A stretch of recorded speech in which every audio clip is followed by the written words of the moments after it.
전세 사기 피해 지원을 위한 특별법이 6월부터 시행됐습니다. 하지만 피해자들은 여전히 특별법만으로는 실효성을 높일 수가 없다며 후속 대책이 빠르게 마련돼야 한다고 목소리를 높이고 있습니다. 네, 관련 내용을 황용 부동산 전문 변호사와 함께 짚어보겠습니다.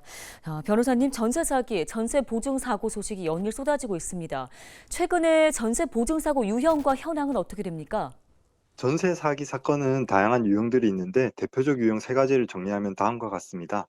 첫 번째로 깡통 전세를 설정하거나 전세 계약 체결 후에 변제 자력이 없는 자에게 건물을 매도하는 방식 등으로 고의적으로 보증금을 미반환하는 사례가 있습니다. 두 번째로 건물의 소유자 아닌 사람이 실제 소유자로 행세하는 등 권리관계를 허위로 고지해서 계약하는 사례가 있습니다.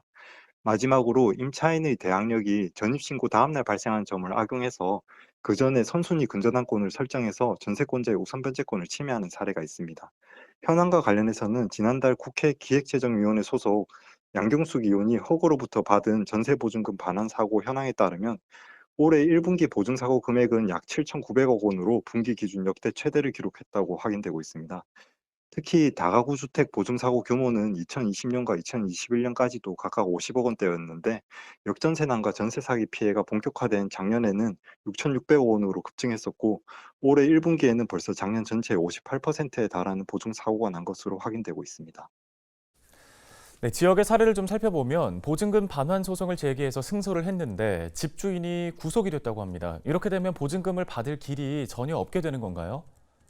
네, 보증금 반환 청구 소송을 제기하셔서 승소하셨다면은 집주인의 구속 여부와는 무관하게 판결문을 가지고 강제 집행 절차에 진행하실 수 있습니다. 다만 이제 집주인이 이미 구속되어 있는 상황이라면은 집주인이 채무 초과 상태일 가능성이 높습니다. 이러한 경우 집에도 담보가 설정된 경우가 많아서 전세 보증금을 회수하는 데 어려움이 있을 수 있습니다. 현행법상 임차인의 대항력은 전입신고 다음날 발생하게 됩니다.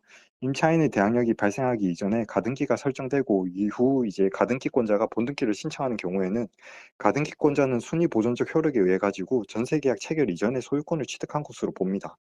이 경우 전세권자는 더 이상 대항력을 주장할 수 없어서 집을 비워줘야 되고 경매가 진행되는 경우라도 우선 변제권을 주장할 수 없게 됩니다.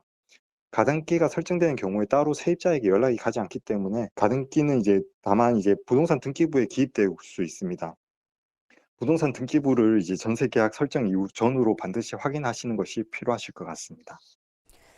예, 이런 경우도 있습니다. 임대인이 사망을 했기 때문에 내용 증명이 효력이 없다면서 주택도시보증공사로부터 보증금 반환을 거부를 당하는 사건인데요. 이에 대해서는 어떤 견해십니까? 네. 그 허그에서는 임대인이 사망한 경우 임대인의 상속인에게도 임대차 계약 해지 내용 증명을 발송하도록 하고 있습니다. 이 경우 임차인들이 상속인의 존부라든가 주소지를 몰라서 고생하시는 경우가 많으신데요. 이를 확인하는 방법으로 행정복지센터에 상속인 초본 열람을 하시거나 소송을 통해서 상속인을 찾아보는 방법이 있습니다. 다만 임차인의 전세보증금 보호라는 허그의 본래 취지에 따라서 임차인이 정상적으로 계약 해지 통보를 했다면은 허그가 임대인을 상대로 구상권을 행사하기 위한 각종 조치를 행하는 게 맞다고 판단됩니다. 네, 이달부터 전세 사기 특별법이 시행됩니다. 향후 전세 사기로부터 임차인과 임차인들의 전재 산일지도 모를 이 보증금을 지킬 수가 있을지 보완이 필요한 부분은 없는지 궁금한데요. 네, 당분간 전세 사기로 인한 지속적인 피해 발생이 우려됨에 따라서 국회는 전세 사기 피해 지원 위원회를 통해서 전세 사기 피해자를 결정하고 이들에 대해서 경매 공매 절차라든가 조세 징수대에 대해서 특례를 부여하는 취지의 특별 법안을 통과시킨 것으로 확인되고 있습니다. 이와 같은 전세 사기 특별법은 전세 사기 피해를 당한 분들에 대하여 대출, 경매 등 사후적 지원을 해주는 방안을 담고 있습니다. 다만 전세 사기 피해가 속출하는 근본적 원인인 주택가격 급락과 전세금 비대화 등 불안정한 부동산 경제 시장의 안정화에 대한 추가적 검토가 이루어지지 않는다면은 임차인의 전세 보증금 반환에 관한 문제점은 계속 제기될 것으로 판단됩니다. 네, 도움 말씀은 여기까지 듣겠습니다. 황용 변호사와 함께했습니다.